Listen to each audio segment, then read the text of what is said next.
Mu myaka yashize umuhanzi Bruce Melody yigaragaje nk'umwe mu bahanzi bakomeye mu Rwanda, afite ijwi rihamye, ubuhanga ndetse n'ubushobozi bwo gukora indirimbo zishimisha imbaga zitandukanye, afatanyije n'inzu itunganya umuziki ya 155 AM. Yongeye kuzamura urwego rwe mu buryo bunoze bw'imicungire y'umwuga, umusaruro w'indirimbo n'imyitwarire y'akazi ka muzika, ariko kugira ngo yinjire ku rwego rw'abahanzi mpuzamahanga ku buryo ahatanira ibihembo bikomeye nka Grammy Award, haracyari inzira isaba ubushishozi, imbaraga n'ubushake bukomeye. Wakwibaza uti hakenewe iki kugira ngo Bruce Melody abe umuhanzi mpuzamahanga ndetse ushobora no guhatanira ibihembo bya Grammy Award? Ibikenewe harimo gukora indirimbo ziri ku rwego mpuzamahanga mu myandikire no mu myumvikanire, guhuza imbaraga n'abahanzi bakomeye ku isi, kugera ku masoko akomeye y'umuziki nka USA ndetse na UK.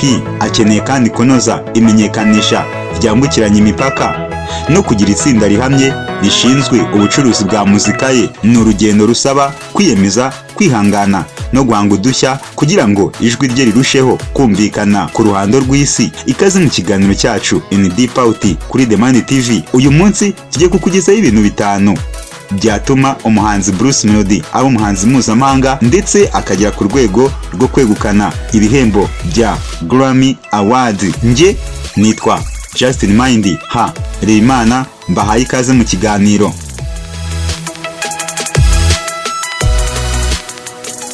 Ngendeye ku isesengura ryimbitse nk'umusesenguzi mu muziki nyarwanda, hari ibintu 5 by'ingenzi umuhanzi Itahiwacu Bruce wamenyekanye nka Bruce Melody akeneye kugira ngo atere intambwe ikomeye, agere ku rwego rw'umuhanzi ukunzwe muri Afurika y'Iburasirazuba, akanagera ku rwego mpuzamahanga aho ashobora no kwegukana ibihembo bya Grammy Awards. Ikintu cya mbere umuhanzi Itahiwacu Bruce Melody akeneye ni uguhindura imikorere y'ubuhanzi ikajya ku rwego mpuzamahanga cyangwa se icyo twita International Artistic Standard. Bruce Melody afite ijwi rikomeye n'imivugire y'indirimbo ifite umwihariko, ariko kugira ngo yinjire ku isoko mpuzamahanga akeneye guhindura uburyo bw'itunganwa ry'indirimbo, agahuza n'ibigezweho ku isi ariko adatakaje umwimerere w'umuziki nyarwanda. Akeneye kandi gukorana n'abatunganya umuziki barimo abazwi ku rwego mpuzamahanga bitewe n'injyana ashaka gutunganya. Akeneye kubaka izina n'injyana izajya imuranga hose, nk'uko umuhanzi Burna Boy afite Afrofusion, nk'uko The Weeknd afite R&B Synthwave. Ikintu cya kabiri uyu muhanzi akeneye gukora kugira ngo abe umuhanzi mpuzamahanga, akeneye ubufatanye n'abanyamahanga bakomeye cyangwa se icyo twita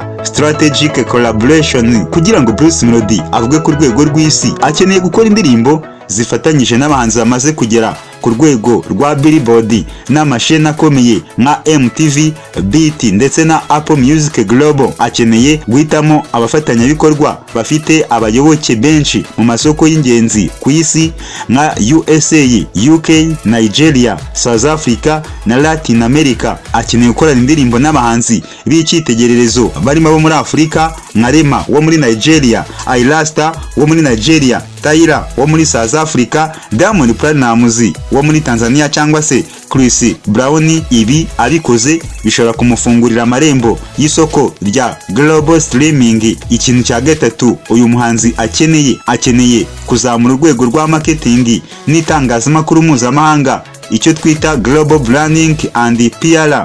Grammy ntibishingira gusa ku bihangano ahubwo n'uburyo umuhanzi yigaragaza ku isoko. Bruce Melody akeneye branding y'umuhanzi mpuzamahanga, witamo style yambukiranya nka fashion style ikurura amaso y'amateleviziyo nka Vogue, GQ ndetse na CNN. Akeneye gukoresha music PR agencies zikorera mu miji ikomeye nka Los Angeles, London cyangwa se Lagos, zimuhesha amahuriro n'ibitangazamakuru bikomeye nka Billboard Magazine, Rolling Stone ndetse na The Guardian n'ibindi.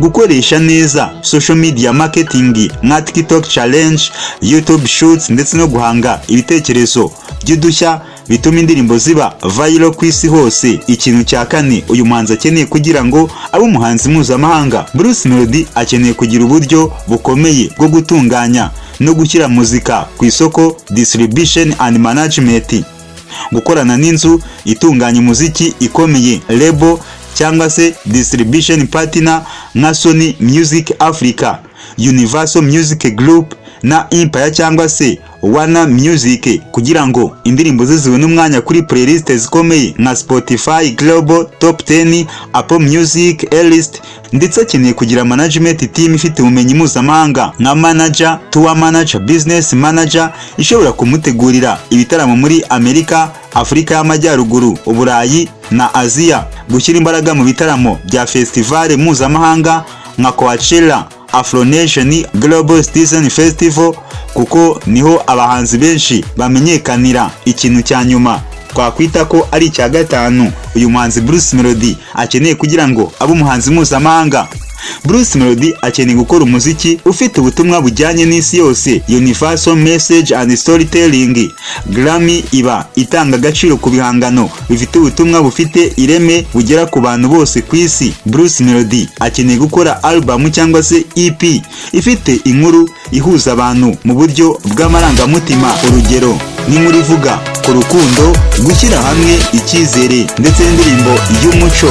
Uyu muhanzi akeneye kugira indirimbo imwe iba culture anthem nk'uko Burna Boy yakoze Ye cyangwa se Master King yakoze Jerusalem. Ishobora guhuza abantu batavuga ururimi rumwe ariko bagahuzwa n'umuziki, gukoresha uburyo bwo kuvanga imiziki y'iwacu gakondo n'injyana mpuzamahanga, Afrobeat, amapiano, pop, kugira ngo ateze imbere identity ye ku rwego rw'isi. Bruce Melody aramutse yubatse umuziki ufite umwimerere w'u Rwanda ariko ugatunganywa ku rwego mpuzamahanga, agashyira imbaraga mu kumenyekanisha ibihangano bye ku isi, agafata lebo ikomeye kandi akandika indirimbo irimo inkuru ihuza abantu bose, amahirwe yo kwegukana cyangwa se kubona Grammy Awards yaba ari ku rwego rwo hejuru cyane. Reka nkushimire wowe ubana natwe umunsi ku wundi, musaba gukora subscribe, share, like, comment ku Isimu TV kugira ngo amakuru n'ibiganiro byacu bikomeze bikugereho umunsi ku wundi. Nge nari